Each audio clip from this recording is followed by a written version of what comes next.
Bon, bienvenue à vous tous et à vous toutes sur cette conférence que je vais donner sur la relation amoureuse, le couple, l'amour. Et à chaque fois que je donne des conférences, je donne un cycle sur la relation amoureuse. Et à chaque fois, je trouve un thème différent qui s'organise autour de l'amour et du couple. Aujourd'hui, le thème est faut-il se mettre en vérité ou pas dans la relation amoureuse? Est-ce que c'est intéressant de prioriser l'authenticité, la transparence, ou au contraire de ne pas tout dire, de garder un jardin secret, de mal dire, de médire, tout ce qui concerne la parole authentique ou pas authentique. Alors, ce thème qui nous réunit aujourd'hui sur peut-on vivre la relation amoureuse en vérité ou vivre la relation en vérité, c'est un thème qui compte beaucoup pour moi. Parce qu'il rend compte aussi du fruit de mes expériences sur la relation amoureuse. Et je me suis rendu compte qu'en mettant en avant plus d'authenticité, en tout cas dans la relation, plus je me dis, plus je livre mes terres intimes à l'autre, plus je suis en joie de me dire, plus j'ai de la joie à être ce que je suis. Voilà. Alors ça c'est moi, donc je vais pas forcément parler de moi pendant 1h30, c'est pas le but de l'opération, mais je vais aussi vous livrer par rapport à ce thème le fruit de mes expériences qui ne regardent que moi. Ça ne veut pas dire que ce que je fais c'est bien et qu'il faut faire comme moi, mais c'est juste aussi une perspective qui n'est pas forcément habituelle, dont je voudrais vous faire part. Par rapport à ce qu'on entend très souvent sur la relation amoureuse, qui est le mouvement au jour d'aujourd'hui sur la relation amoureuse, c'est plutôt de dire c'est mieux de ne pas tout dire, il faut garder un jardin secret, toute vérité n'est pas bonne à dire. Voilà, on entend beaucoup des choses comme ça. On pourrait blesser l'autre, on pourrait lui faire du mal, on pourrait perdre la relation, enfin voilà. Donc à mettre beaucoup d'enjeux sur la relation amoureuse, on va entendre ce discours qui tourne autour de c'est peut-être mieux de garder un jardin secret, il ne faut pas tout dire. Donc on va regarder ça ensemble, examiner est-ce qu'il faut tout dire, pas tout dire, de quelle manière dire, parce qu'il ne s'agit pas non plus de tout dire comme ça pour déballer et pour se déculpabiliser et se débarrasser de ce qui est trop... ce qui pourrait être trop pesant pour nous. Donc il ne s'agit pas de dire tout n'importe comment et n'importe quoi, mais de regarder qu'est-ce qui se joue dans la relation et en moi quand j'ai envie de me mettre en vérité dans la relation et à quoi ça sert, quels pourraient être les bienfaits, les avantages et les inconvénients de se mettre en vérité dans la relation. Voilà, ça c'est ce qu'on va examiner aujourd'hui. Ce qui m'amènera aussi à parler de c'est quoi la vérité, qu'est-ce que ça veut dire la vérité, et ça veut dire quoi mentir, parce que derrière il y a l'histoire du mensonge.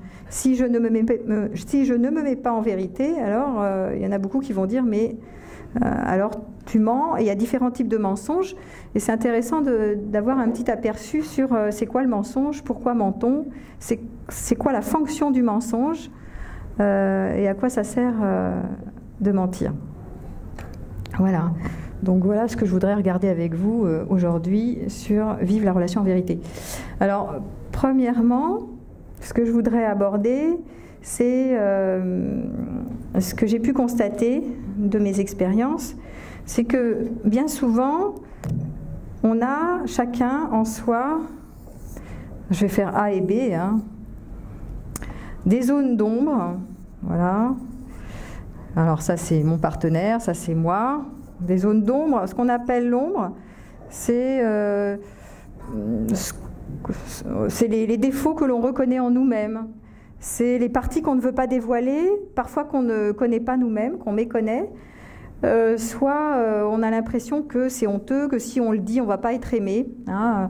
Par exemple, je pourrais ne pas aimer dire à l'autre que je suis jalouse, par exemple. Bon, ça c'est un exemple, mais ne pas aimer dévoiler à l'autre une partie de soi qu'on croit ne pas pouvoir être digne d'être aimé.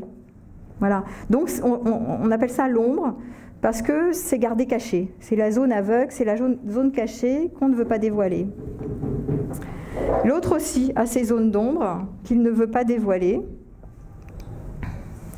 Et donc, il les garde pour lui. Il se dit, si jamais je dis ça, je ne vais pas être accueilli, ce n'est pas possible, j'imagine que on ne peut pas m'aimer pour ce que je suis avec ça. Voilà. Je suis quelqu'un de colérique, je peux être quelqu'un de jaloux, je peux être quelqu'un de dépressif, et donc j'ai envie de mettre en avant mes bons côtés, surtout si j'ai une estime de moi pas très solide. Donc je vais plutôt avoir envie dans la relation amoureuse de partager le bon, mes zones de lumière, et de masquer mes zones d'ombre. Donc ça, c'est souvent ce que j'ai pu apercevoir, y compris chez mes patients. Hein. Voilà, donc on va se mettre à partager la lumière. Hein, c'est les bons côtés, mes qualités que je reconnais, le bon, le beau. Voilà, j'ai envie de partager ça avec toi, mais toutes les zones d'ombre, je vais les mettre un peu de côté.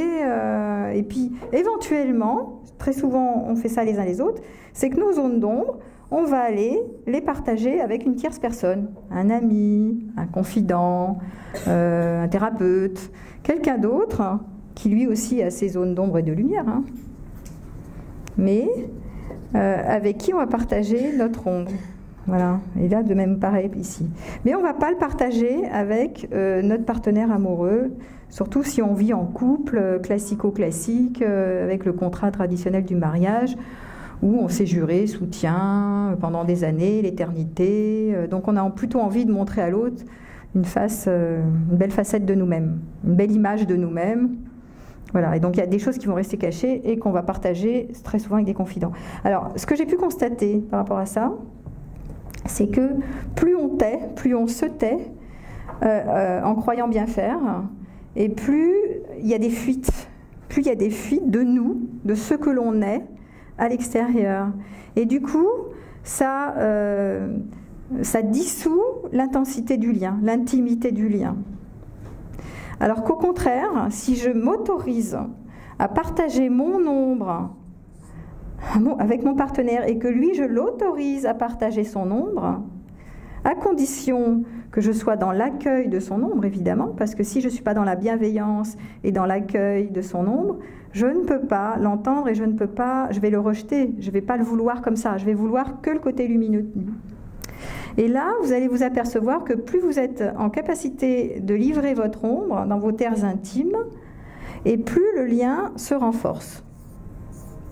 Voilà, plus le lien devient dense, devient ténu, plus vous vous sentez accueilli pour tout ce que vous êtes, y compris les endroits que vous n'aimez pas chez vous, que vous jugez de vous à vous, que vous trouvez que vous ne méritez pas d'être aimé pour ça, que peut-être on ne peut pas vous prendre avec ça. Voilà. Et donc plus vous tombez sur quelqu'un qui est en capacité aussi de livrer son ombre et de donner aussi sa lumière, mais de livrer aussi son ombre et de vous accueillir avec votre entièreté, et plus vous renforcez le lien. Donc ça, c'est la première chose que je voulais dire avec vous, qui est un constat du fruit de mes expériences, qui est que plus je me suis mise en vérité et que j'ai osé ça, j'ai pris le risque de me dire, face à quelqu'un qui pouvait évidemment me rejeter, ne pas me prendre avec ça, et ben plus je me suis sentie libre d'être moi, et plus j'ai eu de la joie à être ce que je suis. Voilà, ça c'est une première chose. Évidemment, il faut qu'en face, le partenaire ne soit pas trop heurté par toutes vos facettes, et qu'il puisse entendre et accueillir toutes les facettes que vous épousez. Et il y a certains partenaires qui ne peuvent pas. Il y a des personnes qui sont trop blessées, trop meurtries, et qui vont... oui, ça va trop taper dans leurs blessures propres. Donc, ils ne vont pas pouvoir vous prendre avec tout. Ils vont vouloir quelque chose, enfin, certaines parties de vous et rejeter les autres. Ça s'appelle de l'amour conditionnel. Je t'aime à condition que tu sois comme ça, mais si tu te présentes sous cette autre forme, à ce moment-là, ce n'est pas possible pour moi, je ne peux pas te prendre dans ta globalité. Bon, moi, j'ai beaucoup vécu ça, probablement vous aussi. Hein, y a des personnes qui sont habituées à cliver. Cliver, ça veut dire, je peux t'aimer, par exemple, si tu es une sainte, quelqu'un qui renvoie à une facette lumineuse, voilà, quelqu'un qui a un côté plutôt Vierge Marie sainte, quoi. Hein. Voilà, donc là, tu peux être la mère de mes enfants. Mais si, du coup, tu t'entreprends d'avoir une facette beaucoup moins éthique, c'est-à-dire si tu joues à la putain, c'est-à-dire on va prendre Lilith et la Vierge Marie, parce qu'il y a pas mal d'archétypes qui renvoient à ça. Hein, il y a des personnes qui clivent, qui peuvent vous aimer que si vous êtes la sainte, et, par exemple pour une femme, et qui ne peuvent pas supporter que vous soyez aussi une amante, une salope éthique, une putain, qui renverrait à Lilith plutôt qu'à la Vierge Marie. Hein. Donc on voit des dichotomies comme ça apparaître, des formes de clivage qui font que certaines personnes ne peuvent pas vous prendre avec votre entièreté. Et c'est comme ça. Donc à ce moment-là, vous avez deux options possibles. Soit vous continuez à rester dans votre ombre, reste votre ombre, et vous la donnez à voir avec d'autres personnes qui peuvent vous accepter ailleurs comme vous êtes. Soit vous dites, écoute, moi tu peux pas me prendre avec toutes ces parties de moi, et ça me constitue, donc au revoir. Et je mérite de trouver quelqu'un avec qui je peux être prise comme je suis. Évidemment, ça ne sera jamais de l'amour inconditionnel, puisque dans l'aventure terrestre, personne n'est à la hauteur de cet idéal, de cette posture d'être dans l'amour sans condition. Hein. Mais ça sera probablement quelqu'un qui pourra quand même plus vous prendre avec tout ce qui vous constitue, tout ce qui est de votre essence. Hein, on va dire ça comme ça. Voilà. Donc moi, personnellement, j'ai quand même vérifié depuis des années que plus je me mets en vérité, en authenticité dans la relation, et plus ça constitue à faire vivre l'amour, à tisser le lien d'instant en instant, à le densifier et à amener de la beauté et à élever le niveau d'amour. Je ne sais pas si vous vous souvenez ou si vous avez regardé certaines de mes vidéos, mais dans une de mes vidéos qui s'appelle « C'est quoi l'amour ?», j'avais dressé une échelle des Grecs, des anciens, sur les différents niveaux d'amour, du plus bas au plus élevé. Même s'il n'y a pas vraiment bas. Bas, c'était Eros. Eros, c'est le charnel. Le plus élevé, c'est Agapé. Et moi, il me semble que plus on ose se dire, plus on ose livrer ses terres intimes à l'autre, et plus on fait grandir l'amour, plus on apprend à s'accueillir l'un l'autre, et plus on s'aime avec un grand A, dans le sens de s'aimer pour ce qu'on est. Voilà.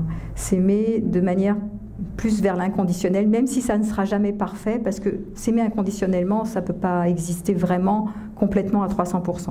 Il y aura toujours des endroits où vous ne pourrez pas être comprise pour ce que vous êtes, et c'est pas grave, on peut lâcher ça, mais le plus possible, pouvoir oser ces zones d'ombre à l'autre, c'est aussi lâcher ses peurs de ne pas être aimé pour ce qu'on est, et ça c'est un sacré boulot. Et ça c'est pas rien du tout, parce que s'il est possible d'en arriver là, moi j'ai mis des années, c'est pas en 2 minutes avec un coup de baguette magique, ça il faut bien l'entendre, parce qu'il y a énormément de peur à lâcher, avant d'oser prendre le risque d'être de plus en plus proche de soi pour être de plus en plus proche de l'autre. Et parce que ça, pour l'avoir vécu, plus je m'autorise à être ce que je suis face à l'autre, quelle que soit la réaction de l'autre en face, je prends le risque.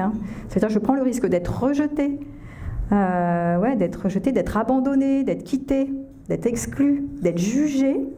Plus je prends ce risque d'être moi au risque de tout ça, et plus j'ai de la joie à être libre d'être moi, et plus je me connecte à moi, et donc plus je me connecte à l'autre. Ça va de pair toujours. Il n'y a jamais l'un sans l'autre. Plus on est connecté à soi, plus on a de chances d'être connecté à l'autre. Moins on est connecté à soi, moins on est connecté à l'autre. Donc il n'y a jamais l'un sans l'autre. Donc ça c'est intéressant de le regarder aussi, parce qu'il y a souvent des tas de peurs couche sur couche qui se juxtaposent pour éviter de vivre en vérité dans la relation amoureuse. Parce qu'on a des tas de peurs, et notamment des peurs ancestrales, qui sont des peurs d'être rejeté, ou des peurs de blesser l'autre, de faire du mal, et personne n'a envie de faire du mal, parce qu'on a tous un élan naturel à contribuer, c'est-à-dire à prendre soin de l'autre. Donc évidemment, ça nous fait de la peine de dire quelque chose en vérité qui va faire de la peine à son prochain, surtout à quelqu'un qu'on aime. On n'a pas envie de heurter quelqu'un qu'on aime. Mais parfois, ça vaut la peine de se mettre en clarté, en vérité, parce que même s'il n'apprécie pas, il peut en faire quelque chose. Ça ne veut pas dire qu'il va s'effondrer avec ça. Et même s'il s'effondre l'espace d'un instant, il peut grandir avec ça. Sinon, ça veut dire que je méconnais les capacités qu'a mon prochain, qu'a mon partenaire, de grandir avec ce que je lui dis, avec ce qu'il vit de difficile. Je ne lui fais pas confiance pour ses capacités d'en faire quelque chose de ça. Donc du coup, je ne livre pas. Mais en ne livrant pas, je me déconnecte de moi et je me déconnecte de lui. Hein? C'est ce que j'ai vérifié, hein, plus vous mettez à jour au sein du couple les zones d'ombre, plus ça densifie la relation. Plus le lien est fort et ténu. Voilà. Et c'est très compliqué à vivre ça parce que ça nécessite un courage, une audace et lâcher ses peurs instant après instant et d'y retourner même si vous n'avez pas dit sur le champ, de dire bon je lui ai pas dit mais je vais lui écrire voilà. Après il y a tout le travail de la communication non violente qui va aider à formuler. Il ne s'agit pas de dire comme ça tout et n'importe quoi de manière non diplomatique. Il y a aussi à apprendre la manière de s'exprimer pour parler de ses besoins, hein, voilà, son ressenti, de parler en disant je et pas en disant tu, klaxon, hein, le fameux tu qui attaque l'autre, qui fait des reproches à l'autre. Parce que c'est la bonne manière de prendre soin de la relation en parlant de ses besoins au lieu de dire tu n'as pas fait ci et je ne peux pas te dire parce que tu es, en faisant des reproches et en accablant l'autre, c'est sûr qu'on ne va pas avancer d'un iota. Donc après il y a des outils de communication qui sont fort utiles pour pouvoir vivre la relation en vérité. Ça c'est le premier point que je voulais partager. Ce qui ne veut pas dire non plus, je ne suis pas en train de dire qu'il faudrait absolument tout dire, tout le temps, sur tout. Parce que certaines personnes vont utiliser cette valeur qu'on entend beaucoup, hein, la valeur de l'authenticité, de se mettre en transparence, etc., surtout dans le milieu du développement personnel, pour en profiter, pour déballer, pour se déculpabiliser. Voilà. Je me débarrasse, ou là j'ai un truc à dire, mais je ne sais pas comment le dire, donc pouf, je te jette ça comme ça, fais-en ce que tu veux, voilà, au moins c'est dit. Et donc c'est important de voir que bon, c'est pas non plus une manière de se débarrasser hein, d'un poids qu'on pourrait avoir. Il faut voir que si j'ai besoin de me débarrasser de quelque chose de trop lourd que j'ai pas envie de dire, c'est parce que auparavant je me suis jugée, j'ai jugé que ce que j'avais à dire n'était pas bien. C'est pour ça que je veux m'en débarrasser. Donc on va retrouver ici l'espace de dualité qui est si je dis, soit c'est bien, soit c'est mal. Si je dis la vérité, c'est bien ou c'est pas bien. Si je lui livre cette info, soit ça va lui faire du mal, soit ça va lui faire du bien. Donc ça je peux dire, ça je peux pas dire. Vous voyez ce truc-là? Ça veut dire que vous avez d'abord jugé, imaginé, parce que en général on ne sait même pas si c'est vrai, que l'autre va bien le recevoir ou pas bien le recevoir. Mais on s'est imaginé que ça c'est bien et ça c'est pas bien. Donc ça je peux dire c'est bien et ça c'est mal. Donc on est vraiment ici dans l'espace qu'on appelle l'espace de la dualité et qui est renforcé par nos origines judéo-chrétiennes hein, qui sont dans notre contexte encore fort à notre époque. Et donc on va voir que ce soit le terme vérité ou le terme mensonge, parce que l'inverse de la vérité c'est le mensonge, c'est très moral, ce sont des étiquettes morales. Donc ça va avec le bien, le mal. Si je dis la vérité, c'est bien. Si je mens, je suis dans le péché. C'est faux, j'ai pas intérêt. Voilà. Donc on va voir des choses comme ça apparaître, qui sont des perspectives, des angles de vue. Hein. Mais moi, je vous invite à vous mettre en arrière et à vous questionner sur pourquoi est-ce que vous croyez forcément que cette information que vous avez sur vous, ce jugement, par exemple... j'imagine que si je lui dis que j'ai un amant, par exemple, c'est mal, parce que je suis dans le contrat du mariage. Je ne sais pas, n'importe quoi, par exemple. Ça peut être tout à fait autre chose. Hein. Et donc je vais me juger, ça c'est bien, ça c'est mal. Ça c'est une info que je peux dire, ça c'est une info que je ne peux pas dire. Surtout si vous vous êtes mis auparavant dans un contrat où vous avez fait un contrat d'exclusivité, puis après, vous n'arrivez pas à le tenir. Donc vous dites, ah ben non, je me juge, j'ai mal agi, c'est pas bien. Voilà. Donc vous n'osez pas dire parce que vous jugez que c'est mal. Le bien, le mal. Hein.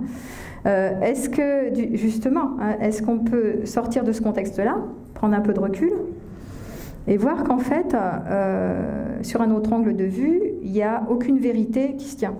Voilà. Il n'y a rien qui est vrai, il n'y a rien qui est faux, il n'y a rien qui est mal, il n'y a rien qui est bien. Dès qu'on sort de l'histoire de la morale, dès qu'on arrête de mettre des étiquettes moralisatrices qui nous viennent de loin. C'est juste une info, c'est juste quelque chose où je ne suis pas en cohérence avec moi. Peut-être qu'un jour j'ai dit ça et le lendemain je ne le tiens pas. Et je suis dans mes contradictions. Et comme on est tous des êtres de contradiction, on a du mal à livrer l'affaire. On a du mal à se dire parce qu'on croit que si on lui dit, l'autre il va nous blâmer, il va nous rejeter, etc. Mais c'est d'abord un jugement que j'ai sur moi-même. C'est mal si je lui dis. Et en général, c'est dommageable parce que dans le couple, on n'a pas envie de se faire mal. On a envie de prendre soin. Hein, on a tous envie de prendre soin de l'autre. Donc si j'arrête déjà de me dire que si je lui livre cette info, c'est mal ou c'est bien, si j'arrête de me culpabiliser, parce que ça, je me culpabilise du fait de dire cette information, donc je la garde dans l'ombre. Voilà. Donc si j'arrête de me culpabiliser, je peux commencer à oser dire peut-être ça en termes d'information, plutôt que de rester dans le mensonge quelque part, dans la zone aveugle et la zone cachée. Mais si je me blâme, une des choses qui fait le plus souffrir les êtres humains dans la relation, c'est le blâme. Je me blâme, je me culpabilise, je me dis que ce que je fais c'est mal, ou je culpabilise l'autre. Je trouve que l'autre est mauvais, qui fait faux, qui fait un geste pas bien, et je le prends pour moi. Hein? Exemple, si mon partenaire sur lequel je me suis engagée en couple, à un moment donné, trahit ma confiance, entre guillemets, c'est-à-dire qu'il ne fait plus ce qu'il a décidé de faire 3 ans avant, et que d'un coup, il a une autre relation ailleurs, ou il a de la sexualité ailleurs, ou je ne sais pas quoi, ou il ne fait pas ce que je veux, ou il me déçoit. Donc à ce moment-là, je trouve que c'est lui le mauvais objet. Je ne me remets pas en question. Et je ne cherche pas, et ça c'est terrible, parce que quand vous jugez que l'autre est un mauvais objet, c'est bien, c'est mal, vous ne cherchez pas du tout à comprendre qu'est-ce qui se joue pour lui qu'il ne tient pas parole, par exemple, ou qu'il ne fait pas ce qu'il a dit. Donc quand vous accusez, que vous blâmez, il y a beaucoup de souffrance, vous vous coupez de l'autre, l'autre il se sent jugé, accablé, il se dit « oh là là, déjà il se juge lui-même, j'ai dit je fais pas, je suis contradictoire, hein, je tiens pas ma parole, mince je devrais pas lui faire de mal, je suis là pour lui faire du bien ». Donc il va commencer à mentir et s'enliser dans le mensonge pour toutes ces bonnes raisons. Donc il va vraiment se mettre en défense, et en mécanisme de défense, il va se protéger et ne pas dire. Parce qu'il a peur d'être mal accueilli. Voilà. Et plus vous blâmez, et plus ça renforce cette histoire. Plus vous comprenez que l'autre en face, vous cherchez à comprendre d'où ça s'origine, comment se fait-il qu'il a été amené à ne pas dire la vérité, hein, et plus vous allez être plus empathique et remettre du lien là où vous coupez le lien en l'accusant, en blâmant la personne. Donc une des plus grandes souffrances de l'être humain, c'est le blâme. Je me blâme, je m'accuse, je me rends responsable d'eux, je suis coupable d'avoir fait mal, et le blâme sur l'autre. Il est coupable, il ne fait pas ce qu'il faut, il ne fait pas bien. C'est un mauvais objet. Et je lui en veux et je lui en tiens rigueur. Hein, voilà. Donc ça, c'est un postulat qui est vachement important à comprendre. Parce que dès que je recommence à voir différemment, je peux commencer à prendre, à voir de l'endroit d'où il n'a pas pu livrer sa zone d'ombre et le questionner. Et le questionner sans juger. Voilà.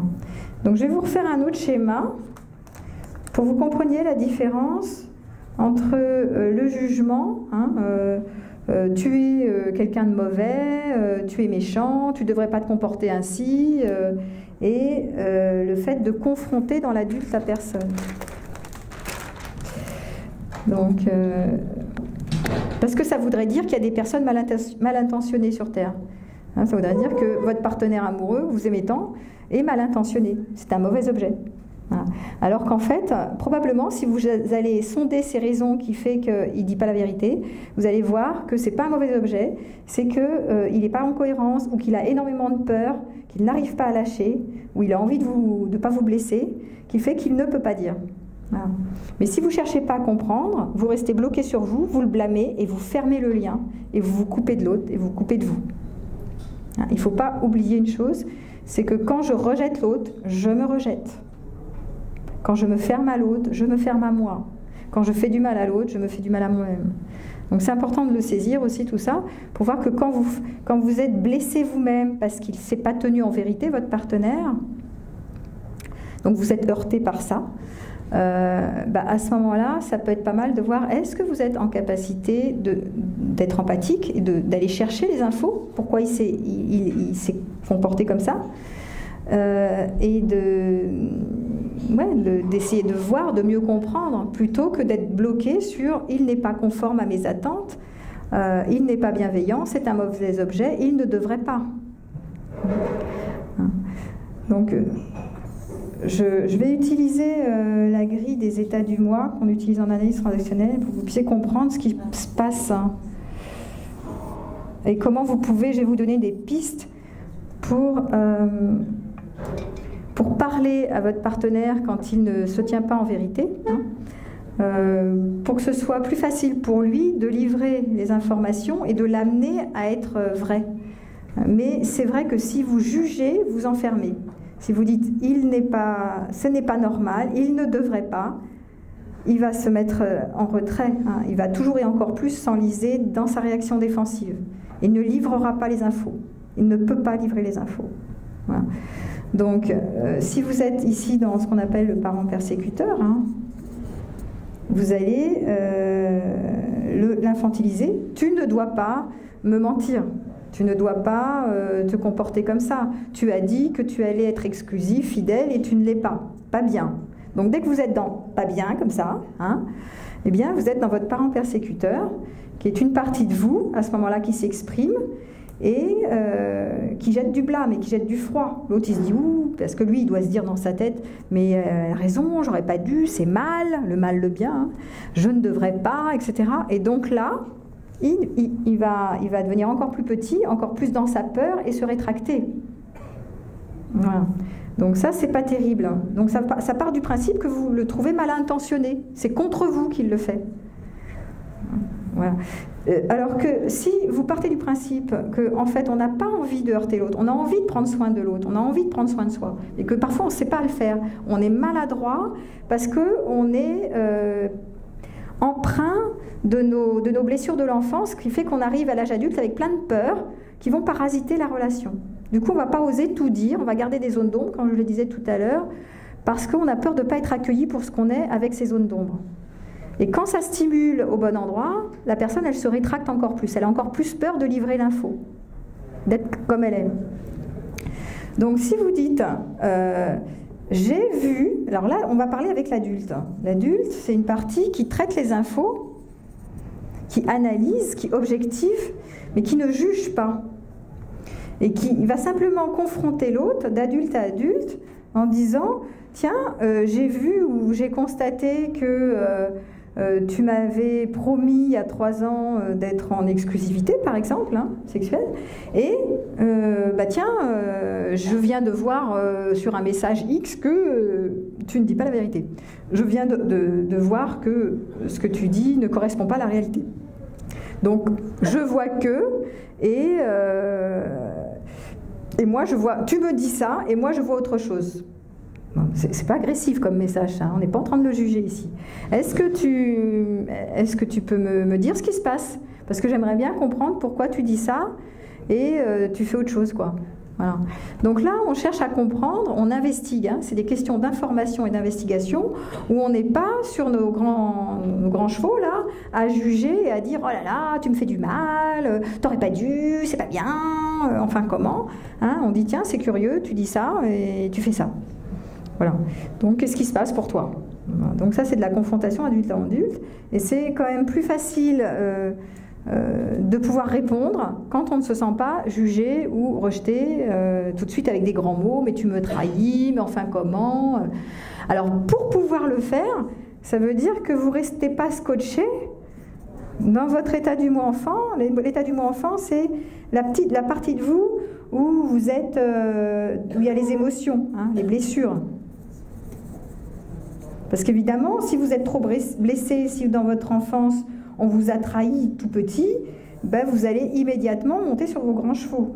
Ce n'est pas possible, mais enfin comment? Tu ne devrais pas me trahir, tatati tatata. Bon. Mais si vous pouvez repasser de vos émotions, à prendre un peu de recul et à repartir ici, et à arrêter de penser que l'autre est mal intentionné à votre égard, et à essayer de comprendre ce qui se passe chez lui, ben vous allez vous brancher votre adulte pour correspondre avec votre adulte. Dire, tiens, c'est bizarre, je vois ça, et ça ne correspond pas à la réalité. Hein, parce que la vérité, ça vient de veritas, ça veut dire se mettre en correspondance avec la pensée que j'ai sur toi, l'idée que je me fais de toi, et le réel. Donc il y a une adéquation entre le réel et l'idée que je me fais. Donc on va lui demander ça. Je vois ça, et tu dis ça. Donc c'est décalé, donc est-ce que tu peux m'expliquer? Cherche à comprendre ce qui se passe. Et si vous avez un peu de finesse psychologique, vous allez essayer de voir et de sonder que s'il ne dit pas tout, c'est que probablement ici, il y a des peurs énormes de se livrer. Il a peur d'être jugé, d'être blâmé, d'être rejeté, d'être quitté, abandonné, trahi si jamais il dit quelque chose. Donc il ne va pas dire, il va mentir. Hein. Et il faut voir, puisque j'aborde la question du mensonge, hein, c'est que le mensonge n'est jamais fait par hasard. Il y a toujours une fonction du mensonge. Jamais le mensonge on ne ment pas pour mentir. On n'arrive pas sur Terre dans le mensonge, hein, ça n'existe pas. Donc si quelqu'un ment, c'est que il va y avoir trois conditions, enfin trois utilisations, trois fonctions du mensonge. Première condition du mensonge, c'est l'ignorance. Je mens parce que je ne vois pas la même chose que toi. Donc, la première fonction du mensonge, c'est l'ignorance ou la méconnaissance. On appelle ça la méconnaissance. C'est-à-dire, je ne vois pas la même réalité que toi. Donc moi, très souvent, je perçois quelque chose de ma réalité, de la réalité, que l'autre ne perçoit pas. Il perçoit autre chose. Il ne voit pas ce que je vois. Donc, il ne le fait pas contre vous, il ne voit pas la même chose que vous, il ne vit pas la même chose que vous, il ne perçoit pas la même chose. Donc vous avez l'impression qu'il ment, il ne ment pas, il est simplement dans une autre perception du réel. Donc déjà, c'est pas mal, plutôt que d'avancer, oui, mais tu me mens, est-ce que tu vois ce que je vois? Est-ce que tu te rends compte que moi je vois ça, et toi tu dis ça, et qu'on ne voit pas la même chose? Donc ça, c'est un peu petit 1. Et c'est très souvent comme ça, hein, on ne voit pas les mêmes choses. La deuxième fonction du mensonge, c'est se préserver. Je vais mentir parce que je vais prendre soin de mes besoins. Je vais me protéger. Donc, c'est pas parce que je t'aime pas, hein, c'est parce que je vais d'abord penser à me préserver pour ne pas... parce que si je dis tout, à ce moment-là, je risque d'être malmenée, d'être quittée, etc. Donc, pour me préserver, je ne vais pas tout te dire. Hein? Et c'est pas qu'il est mal intentionné, hein, c'est pour se protéger. Hein. Et la troisième option, c'est pour préserver l'autre ou la relation. Très souvent, c'est pour ne pas faire du mal à l'autre. Pour ne pas te blesser, pour ne pas te heurter, j'ai pas envie de te faire du mal, alors je te cache un bout de la vérité. Je te dis pas la vérité. Mais mon intention, c'est de ne pas blesser. Alors du coup, ça fait l'effet inverse bien souvent, parce qu'à force de ne pas dire, et quand l'autre l'apprend plus tard, ou elle l'apprend sous une autre forme, il est 10 fois plus blessé parce qu'il se sent trahi. Donc, sous prétexte que j'ai cherché à préserver l'autre, à ne pas lui faire du mal, à être gentil avec lui, gentil, en réalité, je ne dis pas, je garde des zones d'ombre, Et ça lui fait beaucoup plus de mal quand il l'apprend par la suite. Parce qu'en général, ça finit toujours par se savoir. Et donc je cherche à préserver moi, à préserver l'autre ou à préserver la relation. C'est pour ça que je ne dis pas tout. Donc je vais falsifier la réalité, je vais arranger la réalité pour pas que l'autre sache. Mais il y a toujours une fonction utilitaire dans le mensonge qui est de se protéger ou de protéger la relation, de protéger le lien, de protéger l'autre. Voilà. Donc en fait, là, il y a une bonne intention au départ qui se termine en autre boudin parce que ça fait beaucoup de mal quand la personne, on apprend par la suite qu'elle ne tient pas à la vérité. Donc ça veut dire quoi? Ça veut dire qu'il y a eu des besoins ici qui sont plus importants que de pouvoir... Il y a tellement de peur, il y a tellement de besoins ici que la priorité est mise sur j'ai besoin de me préserver plutôt que de livrer. J'ai trop peur du rejet, j'ai trop peur de l'abandon et ça passe en priorité. Donc je dis toujours, si vous voulez vivre une relation plus ténue en amour, il faut quand même commencer à travailler sur vos blessures et à lâcher certaines peurs. Plus vous allez faire ce travail qui est je m'organise pour... Est-ce que vous pouvez arrêter les portables hein? Je ne sais pas si c'est par vous, mais c'est un peu désagréable. Donc plus on apprend à lâcher ses peurs, plus on prend le risque d'être soi-même face à l'autre. Et soi-même, ça veut dire, j'irai même jusqu'au bout, de je suis avec l'autre, comme si j'étais avec un double de moi-même, comme si j'étais moi avec moi. Donc si je peux imaginer que dans ma relation amoureuse, je suis avec un double de moi-même, donc je peux prendre le risque d'être ce que je suis. Ça veut dire que j'ai le courage et je prends le risque que l'autre me rejette et me quitte. Au pire, il me quitte. Et ce que je fais souvent observer à mes patients, c'est que la plupart du temps, ils ont eu des phases de célibat, pas tous, mais certains, et ils ont pu expérimenter le fait que seul, tout va bien. Voilà, qu'ils n'étaient pas en danger de mort, que tout allait bien, etc. Et donc, ils imaginent que perdre le lien, c'est s'effondrer, c'est ne plus avoir de vie, c'est tout s'écroule, etc. En réalité, c'est faux. C'est une interprétation du cerveau reptilien qui croit que si je dis la vérité sur moi, l'autre, ça va le faire partir en courant, ça va le fâcher, ça va le mécontenter, ça va le blesser, il ne va pas digérer et donc il va partir en courant. Peut-être c'est vrai, peut-être c'est faux. Peut-être c'est vrai, s'il part en courant quand je suis moi, il partira et je vais me retrouver seule. Eh bien, c'est pas dramatique. Donc si j'ai expérimenté la solitude pleine, et si je sais être créative, si je sais, si j'ai des ressources, etc., j'en mourrai pas. Je vais pouvoir passer même un temps d'exploration du célibat et en faire quelque chose d'intéressant. Trouver de l'énergie, de la créativité sans passer par l'autre. Voilà. Et donc ça veut dire qu'il va me mériter celui qui va venir. Si cette personne-là ne peut pas tolérer quand je suis moi, il ne peut pas tolérer. Donc, est-ce que ça vaut la peine de négocier, de céder des bouts de moi, de me nier? Jusqu'où je vais pour me nier, pour être acceptée par quelqu'un qui ne peut pas m'aimer comme je suis? Jusqu'où je marchande, jusqu'où je négocie? Jusqu'où je crois que je ne mérite pas mieux? Voilà. Donc, à un moment donné, on peut peut-être regarder ça. Si je commence à lâcher mes peurs en disant « Ok, je vais commencer à me rapprocher de moi de plus en plus », et prendre le risque et l'audace d'être de plus en plus dans ma vérité, dans ce que je suis. Et je suis ce que je suis.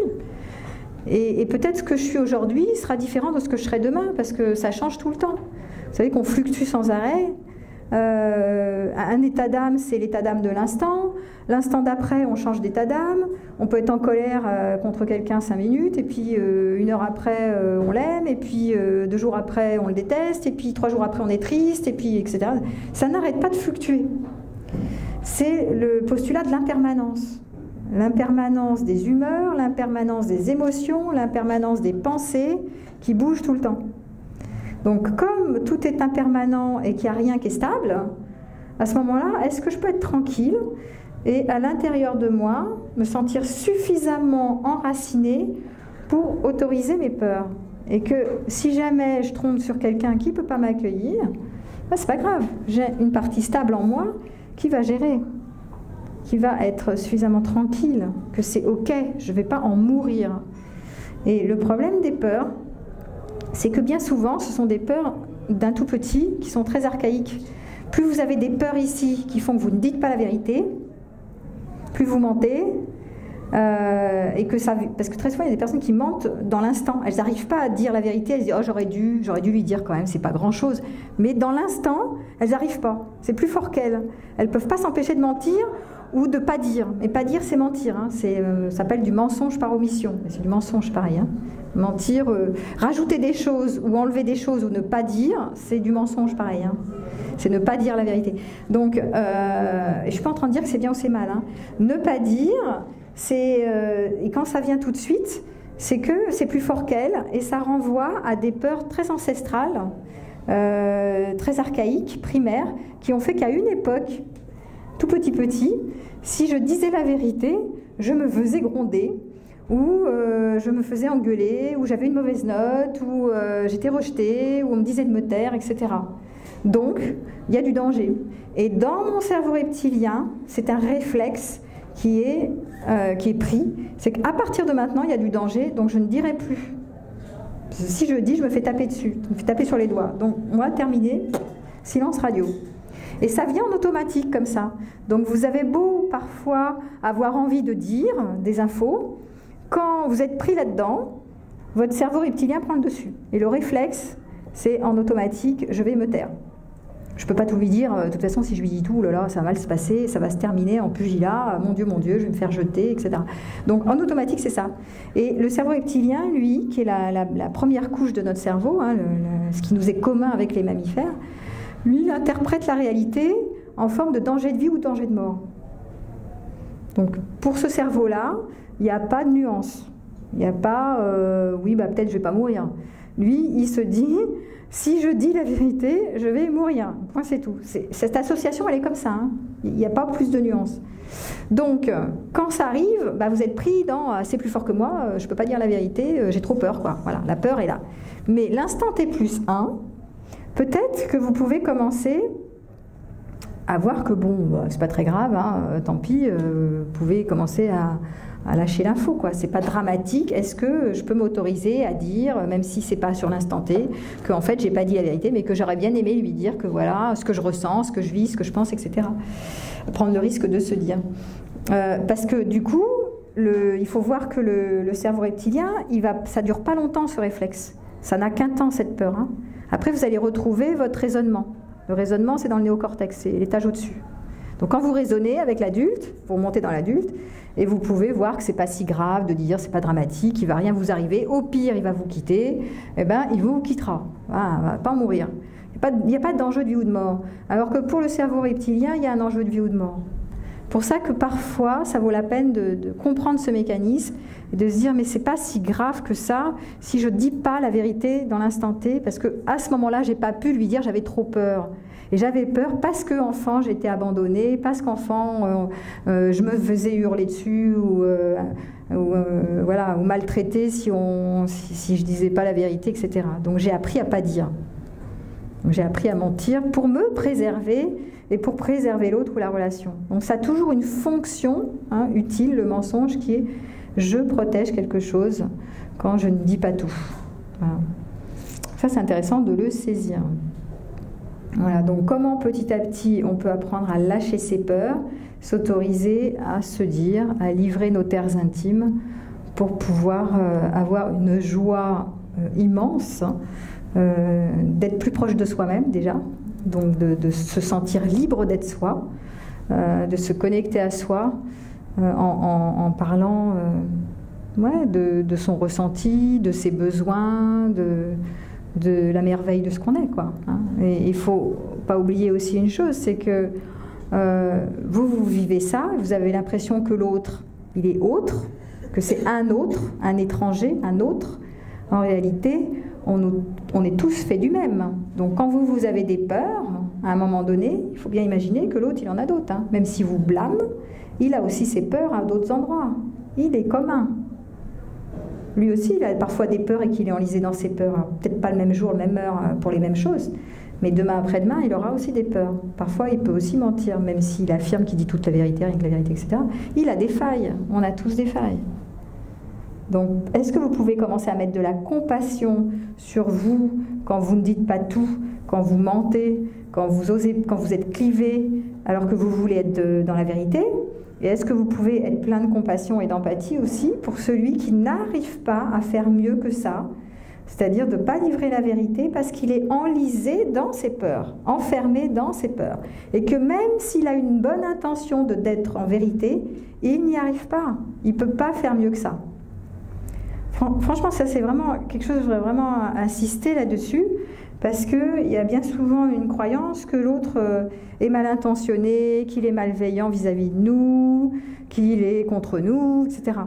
Et moi, je crois fondamentalement que l'être humain est vraiment bien intentionné. Et après, on peut être parasité par des traumas, hein, mais au fond du fond, on a envie de prendre soin. On a envie d'aimer, on a envie de prendre soin, on n'a pas envie de faire mal à l'autre. Quand on aime quelqu'un, on n'a pas envie de le casser, quoi, hein. Donc, est-ce que je peux plutôt essayer de comprendre pourquoi et jusqu'où la personne m'a raconté des couleuvres, quoi? Pourquoi elle n'a pas tout dit? Pourquoi elle a caché des choses, etc. Qu'est-ce qui s'est passé pour elle qu'elle s'enferme dans ses peurs? Et si vous allez un peu interviewer l'histoire de cette personne et son enfance, vous allez saisir et comprendre qu'elle n'a pas pu faire mieux. Elle n'a pas pu faire mieux. Si elle avait pu faire mieux, elle aurait fait mieux, à ce moment-là. Et peut-être qu'en étant bienveillant avec cette personne-là, sans la blâmer, sans la juger, mais en essayant de comprendre, vous allez petit à petit l'amener à s'ouvrir, à parler d'elle en vérité, et à dire ce pourquoi elle en est arrivée à mentir. Qu'est-ce qui s'est passé? Qu'elle était trop dans sa peur. Et voilà, donc à ce moment-là, vous allez remettre du lien là où vous êtes en fermeture. Je dis toujours, pour moi, l'amour, enfin, dans le couple, c'est la capacité, la confiance, hein, c'est la capacité d'ouvrir son cœur quand c'est fermé. Donc même si vous êtes blessé parce que l'autre ne se tient pas en vérité, est-ce que je peux réouvrir mon cœur à cette personne en essayant de comprendre ce pourquoi il m'a menti, ce pourquoi je me suis sentie trahie? C'est pas qu'il m'a trahi, je me suis sentie trahie. Et si je me suis sentie trahie, c'est parce que moi j'ai des blessures de trahison avant. Donc moi je ne peux pas accueillir quelqu'un parce que j'ai mes blessures à moi. Et que je me protège, moi, parce que j'ai eu des blessures de trahison avant. Et du coup, je ne peux pas me pencher sur l'autre parce que je suis trop profondément sur mes blessures à moi. Ça arrive très fréquemment, hein. C'est que quand je suis moi-même trop blessée, quand l'autre me ment, si ça vient taper, résonner sur mes blessures de trahison, alors à ce moment-là, je ne peux pas me mettre en empathie pour lui parce que je suis trop dans mes propres blessures. Je suis un petit avec un petit. D'accord? Pour faire court, hein. Vous n'êtes pas un adulte avec un adulte. Vous êtes vous-même dans vos blessures avec quelqu'un qui est dans ses blessures. Donc il n'y a plus personne au rendez-vous ici. Il n'y a pas un grand qui peut faire un pas vers l'autre. Personne ne peut ouvrir. D'accord? Donc je dis toujours, essayez de prendre du recul, essayez de comprendre ce qui se passe et ce qui se joue pour vous. Pourquoi vous êtes tellement dans de l'émotionnel et dans de la réactivité pour vous-même quand l'autre ment, ou dit pas tout. Probablement ça a à voir avec vos propres blessures de trahison. Hein. Et puis, est-ce que vous pouvez donc vous distancier, ne pas juger, arrêter de jouer le coup de la morale, c'est bien, c'est mal, il a péché, il fait faux, etc. Mais plutôt de voir qu'il était juste réfugié dans ses peurs. Et là, vous pouvez devenir un petit peu plus, vous avez plus de champ, vous êtes un petit peu plus grand, et peut-être vous pouvez faire un pas vers lui. Au lieu de prendre tout pour argent comptant, c'est moi, rien que moi, il m'a blessé, mon combien, il m'a trahi, mais ça ne devait pas, c'est pas normal, etc. Bon, voilà, vous faites un drame, alors qu'en fait, ça pourrait être plus intéressant de se remettre dans le lien, hein, à questionner et à voir que lui, s'il a fait ça, c'est qu'il était enfermé dans ses peurs, qui sont liées à son histoire. Voilà. Donc ça, c'est des pistes que je vous donne pour remettre du lien quand il n'y a plus de lien, quand vous êtes bloqué avec des histoires de mensonges, de trahison, de peur d'être quitté, etc. Et donc, plus vous allez commencer à faire un travail sur vous et à lâcher vos peurs, petit à petit, c'est un long chemin, hein, c'est pas une baguette magique en 2 minutes. Hein, et plus vous allez avoir de la joie à voir que vous allez être proche de vous et vous allez être beaucoup plus connecté facilement aux autres. parce que vous rayonnez de votre lumière et que les zones d'ombre sont moins tapies, elles sont moins cachées, elles se mettent à jour, et que vous pouvez être aimé aussi avec vos zones d'ombre, quoi. On peut vous prendre comme vous êtes, hein. Alors peut-être pas tout, mais majoritairement, avec tout ce qui vous constitue. Voilà, voilà. Je peux vous donner un peu la parole, ça m'intéresse d'avoir vos questions sur cette histoire de vivre la relation en vérité, en authenticité. Est-ce que vous avez des questions? Ouais. Pour être en accord avec l'autre, notre partenaire, il faut déjà être en accord avec soi-même. Oui, alors la question c'est, pour être en accord avec l'autre, il faut être en accord avec soi.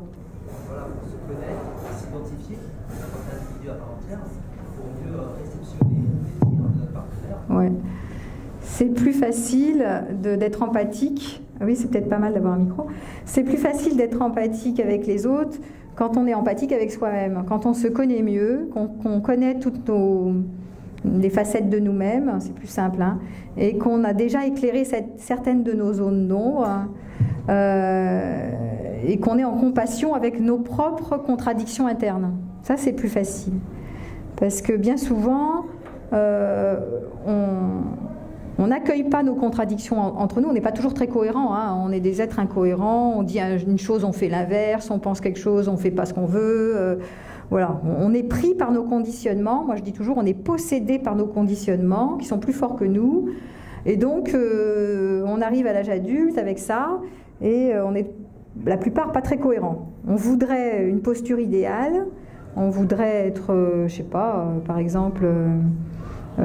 toujours aimant, et il y a des fois on a envie de détester, on le déteste et on a envie de le rejeter, on n'en peut plus, on est énervé, etc. Et on a tellement envie d'être aimant tout le temps, par exemple. Donc on est complètement incohérent, on veut pas être en colère, on est violent, on veut être gentil, on ne l'est pas, on veut être exclusif, on ne l'est pas, enfin tout est n'importe quoi, c'est tout et n'importe quoi. C'est tout et son inverse. Et donc effectivement, plus je me regarde vivre, plus je me connais, et plus je vois apparaître toutes ces incohérences en moi, toutes ces contradictions, toutes ces parties de moi qui parlent et qui disent tout et son contraire, et plus je m'accueille avec ça. Et donc, plus je suis en capacité, et ça c'est la vérité, c'est l'entièreté, c'est toutes ces incohérences. Je suis fait de toutes ces incohérences. Et donc, je peux aussi, plus je me vois dans mes incohérences, accepter les incohérences de l'autre en face, parce qu'il est fabriqué du même. Alors, ce n'est pas les mêmes incohérences, parfois c'en est d'autres, mais c'est quand même du même acabit, c'est du même moule, puisque c'est un être humain.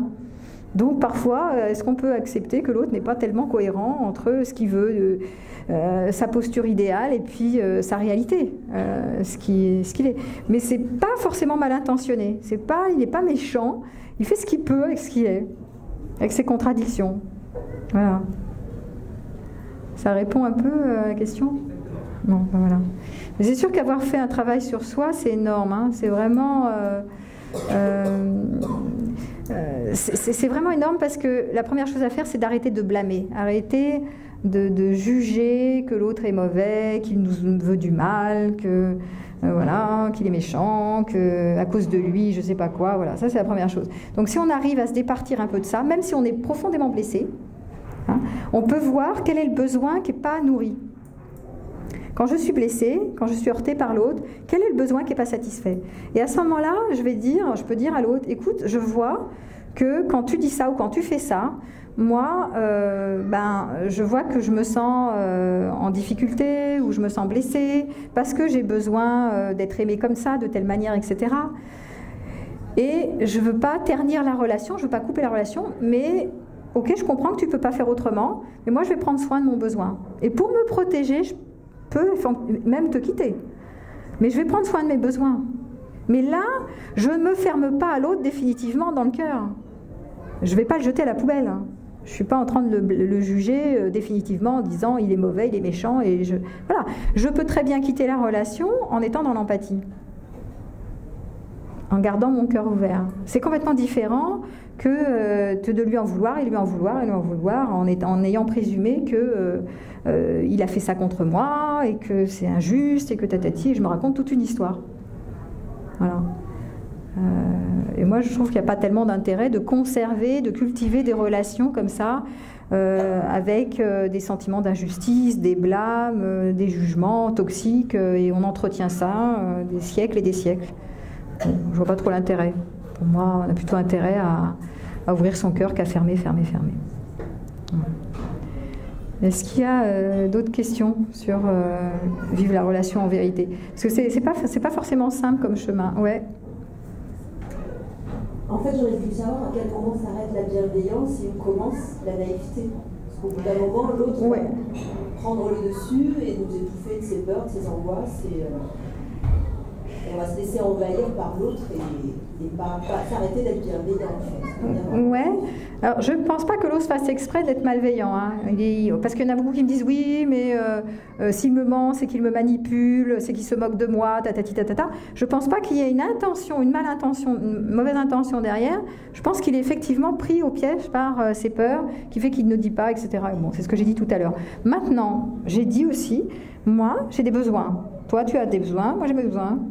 Donc mes besoins, c'est si je peux pas tolérer ce type de comportement que tu as, à ce moment-là, je vais me protéger. Donc je vais satisfaire, nourrir mes besoins. Je vais me protéger de la relation. Donc je vais poser mes limites parce que je vais prendre soin de mes besoins. Mais je ne suis pas en train de dire tu te moques de moi, tu me manipules, tatati tatata. Ça, c'est une différence. C'est pas du tout la même chose, hein.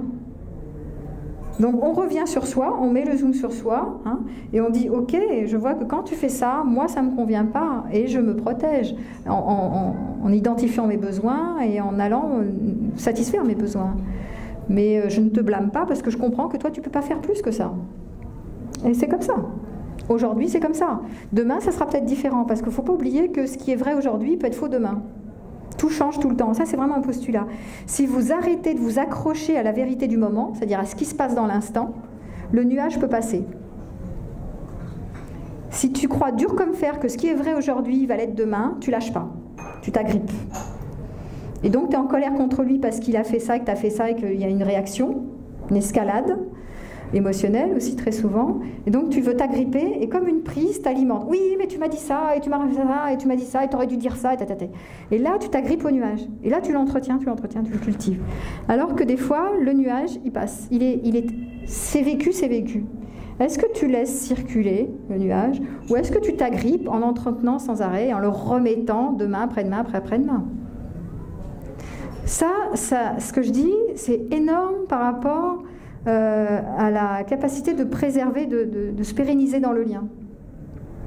J'ai deux choix. Soit je m'agrippe au nuage, je les fais vivre sans cesse, et j'arrête pas de mettre du contentieux sur du contentieux. Tu t'es moqué de moi, tu m'as manipulé, je me suis encore fait avoir, avec beaucoup de reproches accablants. Soit je vois que tu n'as pas pu faire mieux à ce moment-là, tu m'as menti parce que voilà, tu as eu un réflexe du cerveau reptilien, on va pas dire ça comme ça, mais c'est ce qui s'est passé. Bon, c'est pas très grave, on va pas en faire un drame. Et peut-être que la prochaine fois, si je te vois autrement, ça peut être différent. Place à la différence demain après-demain. Ce qui est vrai hier peut être faux demain. On change tout le temps.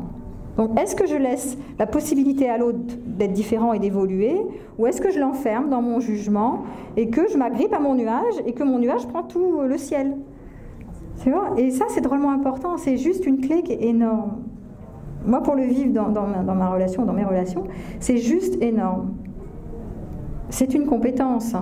Et la clé ici, c'est voir l'autre comme si c'était la première fois. Toujours la première fois. Toujours la première fois. Ouais. Si on accepte le mensonge, Attends. Ouais, parce qu'on n'entend pas partout. Je vais vous demander, si on accepte le mensonge, comment on peut faire confiance? Qu'est-ce que en fait la notion de confiance? Est-ce que ça se gagne, ça se perd? Et là-dedans, qu'est-ce qu'on en fait? Si à partir du moment où on accepte est-ce qu'elle existe? Voilà, c'est une bonne question. Très bonne question, je vous remercie de l'avoir posée. Donc ça dépend ce qu'on met sous le mot confiance, la définition du mot confiance, et où on place la confiance. La confiance, et notamment sur on s'est dit qu'on se dirait tout, qu'on se mettrait en vérité, qu'on se dirait les choses, etc., elle est placée sur un dogme qui est je place ma confiance sur un contrat de vérité, d'accord? Et donc c'est un postulat comme quoi qui est très absolu, hein, dans un truc d'absolu. On s'est dit qu'un jour on allait, par exemple, être dans l'exclusivité, je sais pas, hein, par exemple, contrat de mariage, égale fidélité, on confond fidélité et exclusivité, mais peu importe. Et donc on s'est dit ça un jour, et dans l'idéal, dans l'absolu, on a cru qu'on allait pouvoir le tenir jusqu'à la fin de notre vie. Et on se rend compte que, comme c'est un absolu, ça ne tient pas toujours. Et oui, parce qu'il est question ici d'absolu. Et en fait, on se crée souvent des images parfaites de nous-mêmes ou des images parfaites d'un idéal, et on dit je te fais confiance sur cet idéal-là. Alors au début, on signe un pacte, hein, chacun croit qu'il va le tenir, évidemment. Hein. Au début, c'est sincère, sur le moment. Il n'a pas de mauvaise intention. Il dit oui, je crois que je vais pouvoir. Tu crois que tu vas pouvoir, je vais croire que je vais pouvoir. On y croit, ce truc-là. Mais c'est placé sous forme d'absolu. Et quand vous croyez dans la perfection, vous n'êtes plus sur le plan humain. Vous êtes sorti de l'humain.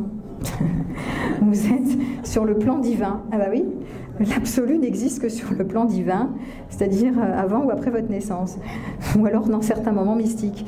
Mais si vous êtes dans l'absolu alors que vous êtes dans l'aventure terrestre, à l'avant-plan, vous êtes en décalage, parce que vous voulez du parfait dans l'imparfait. Et là, ça va être très compliqué, vous êtes déçus. Vous êtes déçus. Si c'est pas là, ça sera une autre fois. Voilà. Parce que vous placez votre confiance dans un être humain, c'est-à-dire dans la perfection. Donc vous projetez de l'absolu sur de l'humain. C'est mal parti là l'affaire. Hein, et sur vous, hein, parce que vous pouvez projeter cet idéal sur vous-même d'absolu, hein, en disant je vais tenir, mais vous tenez rien du tout. Alors si c'est pas ça, c'est autre chose. Hein. Ça peut être un autre absolu de perfection, je sais pas quoi, d'être une bonne mère, d'être une mère parfaite, ou tout ce que vous voulez. Hein. C'est pareil, hein, ça se joue pareil. Je projette un absolu, un idéal de moi ou un idéal de l'autre qui ne peut pas être tenu, parce que c'est une posture qui n'est pas possible d'être tenue très longtemps. Donc je ne vais pas placer ma confiance à cet endroit-là, c'est peine perdue. Je vais mettre ma confiance sur quoi? C'est plus intéressant. Sur l'écoute de ce qui est vrai dans l'instant, dans l'éphémère. C'est-à-dire je vais écouter la vérité de l'instant. La vérité de l'instant, c'est qu'à ce moment-là, c'était sincère. À ce moment-là, ça a été dit comme ça parce qu'il y avait un élan du cœur qui était « j'ai envie de ça ». Voilà. Et la vérité de l'instant d'après, ou 2 ans après, elle est autre. Donc je vais mettre une écoute sur mon ressenti, sur ton ressenti, sur le nuage qui passe, sur la lumière qui passe d'instant en instant. Et là, je vais passer ma confiance sur l'écoute et le senti qui circule, au lieu de placer ma confiance sur un absolu que je projette, un dogme, un schéma, une représentation mentale de ce qui doit être et ce qui ne doit pas être. Parce que là, vous placez votre confiance sur une représentation. Il est bon ton en couple de se comporter comme ça. Il est de mauvais ton de se comporter comme ça. Ça c'est bien, ça c'est mal. De nouveau, vous revenez à la morale. Le bien, le mal, le vrai, le faux, le juste, le bon. Il n'y a pas d'écoute, hein. Il n'y a pas de vérité de l'instant. Donc il n'y a pas d'empathie sur qu'est-ce qui se joue pour toi maintenant, qu'est-ce qui se joue pour moi maintenant, comment ça se fait qu'on a changé. Ça ne peut pas circuler le lien ici. Pour moi, vous vous enferrez dans des dogmes, dans des schémas, dans des représentations mentales qui nuisent énormément à l'écoute de l'instant, à voir ce qui se passe d'instant en instant et à s'intéresser vraiment à soi et à l'autre. Il n'y a pas de vérité dans l'absolu. Hein. Il y a eu à un moment donné, il y a beaucoup de philosophes qui se sont intéressés à la notion de vérité.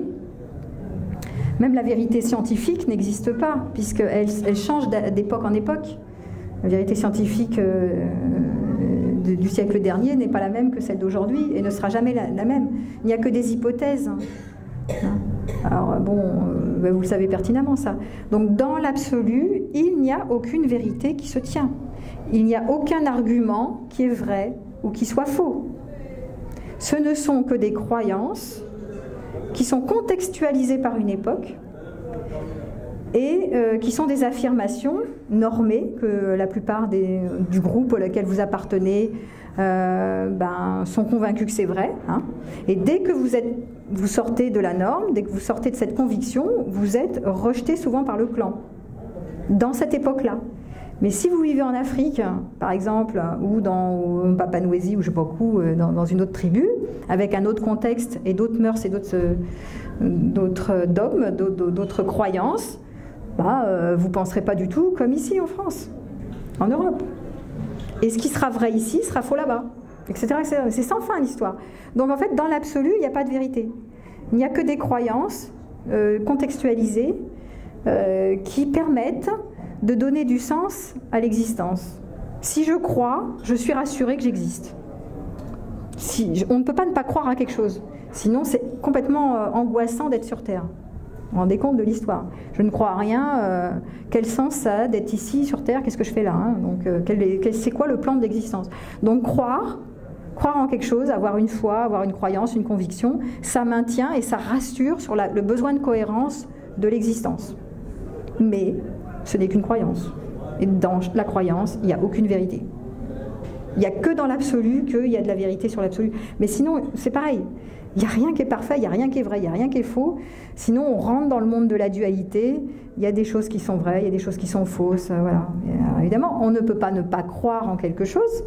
On est obligé de croire pour se rassurer. Hein. Mais croire que c'est vrai, c'est des dogmes. Donc, passer des heures à débattre sur une croyance, vous pouvez passer du temps, hein, c'est pas un souci, mais vous pouvez vous amuser à ça. Mais bon, à la fin, qui a tort, qui a raison, c'est la vérité de l'époque. C'est la vérité de l'instant. Ce qui est vrai aujourd'hui peut être faux demain. Etc., etc. C'est sans fin, cette histoire. Pour moi, ce qui est beaucoup plus important et intéressant dans la confiance, c'est l'écoute de l'instant. C'est-à-dire, j'écoute mon envie d'être convaincante. J'écoute mon envie de détenir la vérité, d'avoir du pouvoir sur toi. Parce que si je veux dire vrai, c'est que je veux avoir raison, c'est que je veux prendre du pouvoir. Et ça, je peux écouter ça. Donc voilà. Donc je sors de ma peur, je sors de ma peur, j'écoute mon envie d'être convaincante. Voilà, c'est mon ressenti de l'instant. Cette histoire de confiance, elle est très importante, elle est souvent mal comprise, je trouve. On place sa confiance sur des représentations, sur des croyances, sur des choses dogmatiques, etc. Et je trouve que ça fait beaucoup de dommages parce qu'il y a beaucoup de couples qui se séparent pour des histoires comme ça, pour pas grand-chose pour moi. Mais ils se séparent quand même là-dessus. Tu m'as pas fait confiance, je t'avais fait confiance, tu m'as trahi, ô combien mon Dieu, mais pourtant t'avais dit que, bah oui, vu les incohérences à droite à gauche, et comment les gens évoluent, et puis qu'ils tiennent pas leur... Ils peuvent pas, ce sont des idéaux. Donc, voilà. Donc est-ce que je peux mettre un peu de compassion sur moi, sur les autres qui sont humains et qui sont juste imparfaits, quoi. Sinon, je vais vraiment en vouloir à l'autre de ne pas faire ce qu'il a dit, quoi. Et je vais me rendre malheureuse. Quand je me ferme à toi, je me ferme à moi. Ben oui, je coupe. Pour moi, l'idée, c'est de se maintenir dans le lien, se maintenir. Je ne vais pas se couper. Une autre question intéressante? Ouais, genre, super, il y a plein de questions. Je fais attention parce que j'ai pas un temps indéterminé. Ouais. Tout à l'heure, vous avez parlé des traumatismes de l'enfance, quand l'enfance dit pas la vérité, ensuite il y a des conséquences. Comment faire justement dans l'éducation des jeunes pour les amener à faire dans ces traumatismes, à devenir des adultes qui n'ont pas forcément besoin de faire tout ce travail dont vous avez parlé sur la Alors là, question reste ouverte. Parce qu'en fait, on ne peut pas être une mère parfaite, ni un père parfait, et on ne peut pas ne pas traumatiser nos enfants petit T. Hein. Après, il y a les grands T, grands traumas, qu'il faut évidemment éviter quand on peut, parce qu'on ne peut pas toujours, mais ça serait mieux de pouvoir. C'est-à-dire la maltraitance, donc la violence faite sur les enfants, la négligence, voilà, la maltraitance, la violence physique, verbale et la négligence. Mais hormis ces grandes choses, on ne peut pas être une mère parfaite, un père parfait. Donc quoi que tu fasses, puis il n'y a pas que toi, hein, il y aura aussi l'école, il y aura aussi la famille élargie, il y aura plein de choses qui vont se passer sur son chemin qui font qu'il vivra des traumas petits et grands T. On ne peut pas ne pas vivre dans une bulle comme ça, hein. Puis ça serait pas souhaitable parce qu'après l'enfant va mettre en place des capacités d'adaptation, de résilience face aux événements difficiles. Il va s'accorder, s'ajuster et apprendre des choses, trouver des ressources en lui pour se protéger, pour aller bien, etc. Donc on peut être juste une mère suffisamment bonne, comme dirait Winnicott, et on ne peut pas être une mère parfaite. Donc de nouveau, regarde, c'est comme la confiance. J'aimerais tellement être une mère parfaite, protéger mes enfants, ne faire que du bon sur eux, c'est juste pas possible. Donc tu peux te détendre avec ça, puisque on peut se détendre partout, hein, puisque en réalité, on ne peut pas être parfait nulle part. Donc vous serez ni une bonne mère parfaite, ni une épouse parfaite, ni une amante parfaite, ni rien de parfait nulle part. Voilà, on peut être tranquille. Comme ça, on peut commencer à se détendre et à s'accepter davantage et à mettre de la bienveillance avec nous-mêmes et avec l'autre. Et comme ça, on est plus en lien avec nous, on s'accueille plus. Mais regardez combien les jugements sont souvent sur vous-même. Hein. Je me veux être parfaite, je me veux être... j'ai dit une chose, je veux le tenir. Ben oui, ben, j'y arrive pas. Hein. Oui, mais on a peut-être aussi un formatage éducatif aussi. Ah, bien sûr. Ah, bah oui, un dressage. Moi, j'appelle ça un dressage. Donc, on est effectivement dressé de partout, dans l'éducation, à l'école, enfin, dans les médias, partout, dans les journaux, pour être une amante parfaite, hein, ceci parfait, enfin tout parfait, quoi. Donc, nous sommes aujourd'hui, en Occident, dans une société qui souffre d'idéalopathie, qui est une pathologie de l'idéal. On se veut être performant partout. Donc la souffrance, elle est à la hauteur de l'idéal qu'on se forme sur nous-mêmes. L'idéal est sur nous-mêmes, hein, il n'est pas à l'extérieur.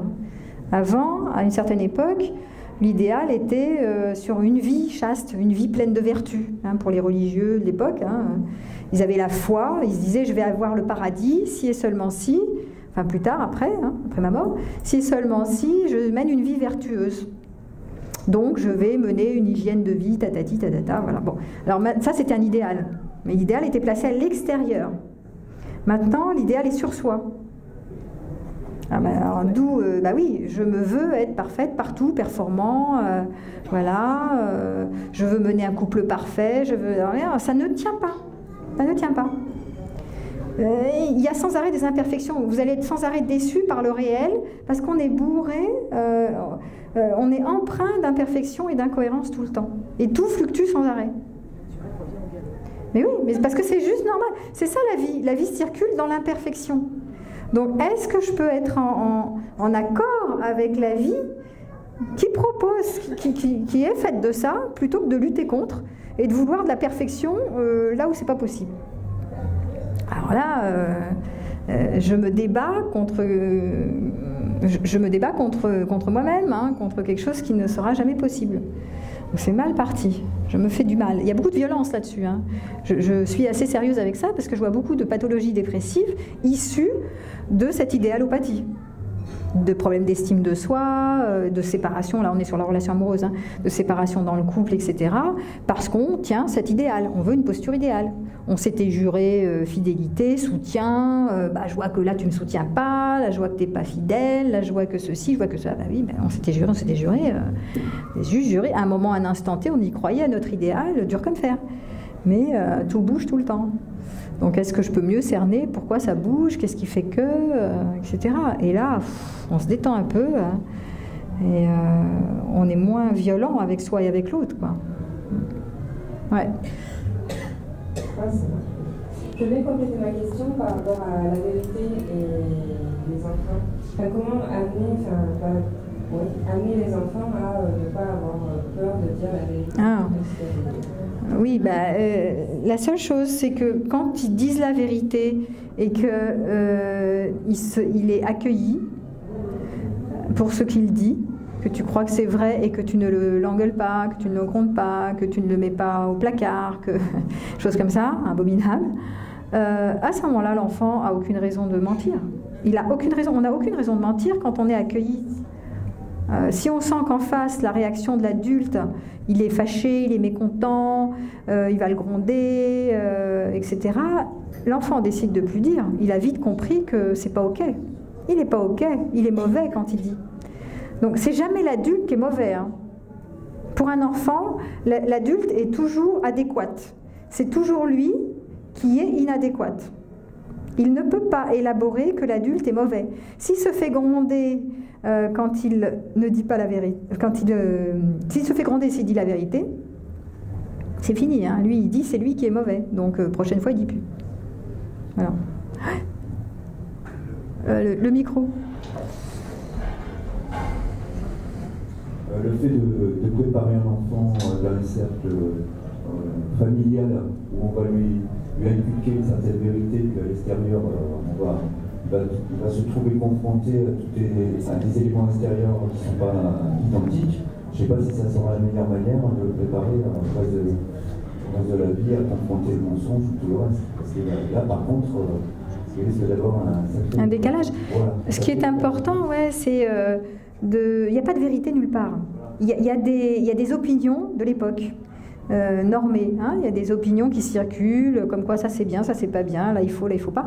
Donc on peut, en tant qu'éducateur, en tant qu'accompagnant pour un enfant, que ce soit le vôtre ou que ce soit les autres, c'est l'inviter à élargir les options, c'est à lui montrer que ça, il n'y a pas de vrai et de faux, il y a juste des croyances. Voilà. Si je regarde par exemple à une certaine époque, on parlait de l'éducation de l'âme, notre époque c'était de l'auto. Oui, ça change tout le temps. Voilà, oui, ça change tout le temps. Oui, mais il n'y a pas de vérité dans l'absolu. Il n'y a que des hypothèses, et puis ça passe d'une mode à une autre, d'un postulat à son inverse, etc. Et qu'est-ce qui est bon là-dedans? J'en sais rien. Ce qui est bon là-dedans, ce que je remarque, c'est que quand les personnes ne se questionnent pas, ne remettent pas en question les idées reçues, elles se font violence parce qu'elles sont dogmatiques. Et dans les excès, il y a toujours une croyance comme quoi ce qu'on dit est vrai et qu'au nom de cet idéal, on peut en mourir. Ça va jusque-là pour l'intégrisme. Hein. Donc jusqu'où on va dans la violence sur la croyance de nos idées et de nos convictions? Jusqu'où on va? Donc ce qui peut être intéressant pour un enfant, c'est de cesser de croire à tout et n'importe quoi et d'être ce que j'appelle un libre penseur le plus possible, si tant est possible d'être libre penseur, c'est-à-dire de ne pas prendre toutes les vérités comme des vérités, qu'il n'y a pas de vérité dans l'absolu. Est-ce que je suis capable de me mettre à distance et d'interroger les convictions plutôt que de croire tout ce qu'on me dit parce que voilà, je vis à cet endroit-là, avec cette mère-là, dans cette époque-là, et que je suis convaincue dur comme fer que ça c'est vrai. Voilà. Est-ce que j'ai cette capacité de questionner parce que la question est vivante et que la réponse est enfermante? Moi, c'est évident, hein, c'est que la question qui est vivante. Par exemple, même sur la question de l'existence du mystère de la vie, de la création, la réponse, il n'y en aura jamais de réponse. Il n'y a aucun mort qui est revenu sur Terre pour vous dire ça c'est vrai. Donc en fait, vous pouvez ne faire qu'une chose qui est intéressante et vivante, c'est de vous questionner, de chercher. Le chercheur, celui qui questionne, est vivant dans la question. Celui qui répond, qui enferme dans une réponse ou une conviction, il rigidifie, il fige. Hein? Donc, est-ce que j'ai envie d'être quelqu'un qui fige, en croyant qu'il a raison, ou est-ce que j'ai envie de rester dans le vivant de la question? Tant que je pose des questions, je suis en vie. Si je commence à dire oui, c'est vrai, ma croyance c'est celle-là, et tu as intérêt à croire comme moi, parce que c'est moi qui dis vrai, etc., il enferme, hein. Il rigidifie. Quand il y a de la rigidité, il y a de l'excès, il y a de l'intégrisme. Donc c'est vraiment important toujours d'avoir un certain recul, et même par rapport à ce que je dis, hein, pas du tout de prétention d'affirmer des vérités.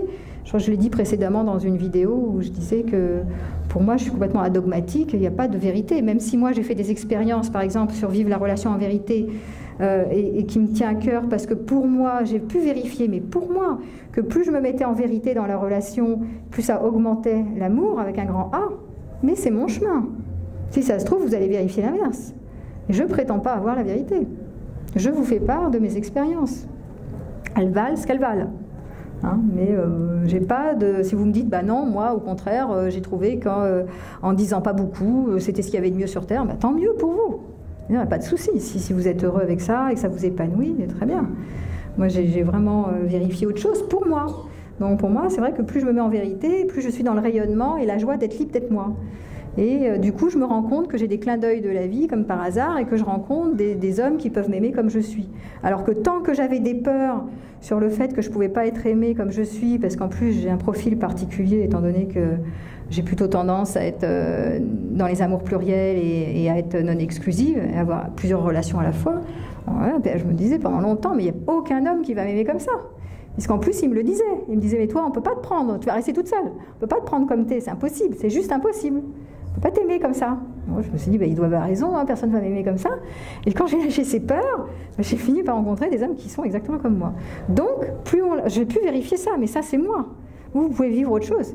Plus je lâche mes peurs au fur et à mesure, et plus je me rends compte que je peux rencontrer des personnes qui peuvent m'aimer dans ma globalité. Et plus j'ai la joie de me dire.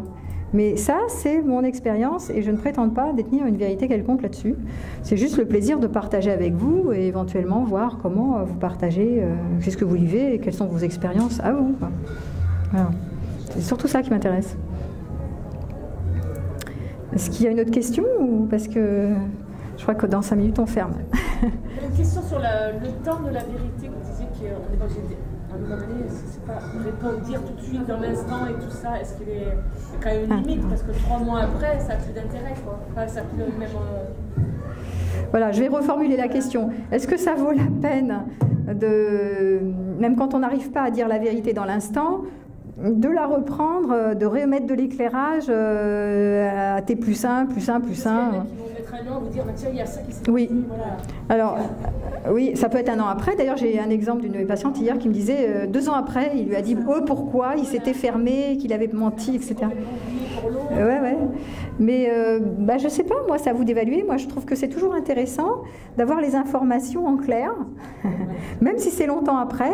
Mais ça vous permet d'ouvrir votre cœur, ça vous permet de mieux comprendre d'où ça part, ce mensonge. Et que s'il n'avait pas pu dire, c'est qu'il avait vraiment des peurs énormes, qu'il a enfermé ça pendant 1 an, voilà.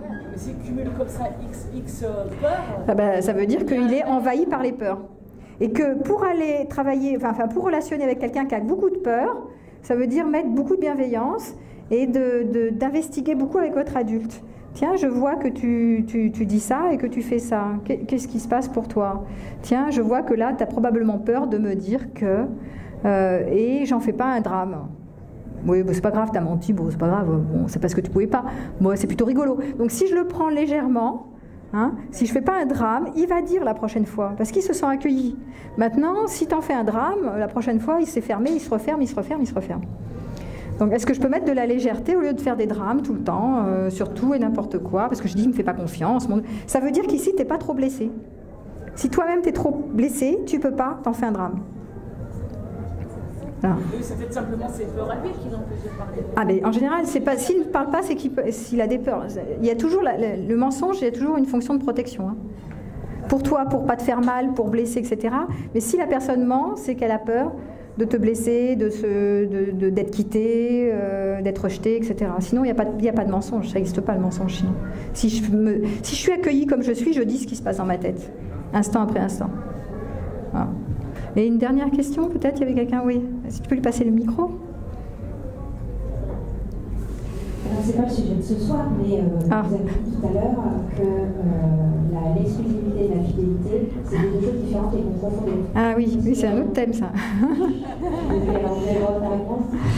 Oui, c'est pas grave, je peux donner quand même sur ce thème-là. Oui, alors ça a à voir avec le contrat de mariage. Tiens, je ferai une conférence sur les contrats amoureux, dont le contrat de mariage, mais il est stipulé dans le contrat de mariage que, c'est stipulé comme ça, que les deux partenaires se doivent fidélité, mais c'est écrit fidélité.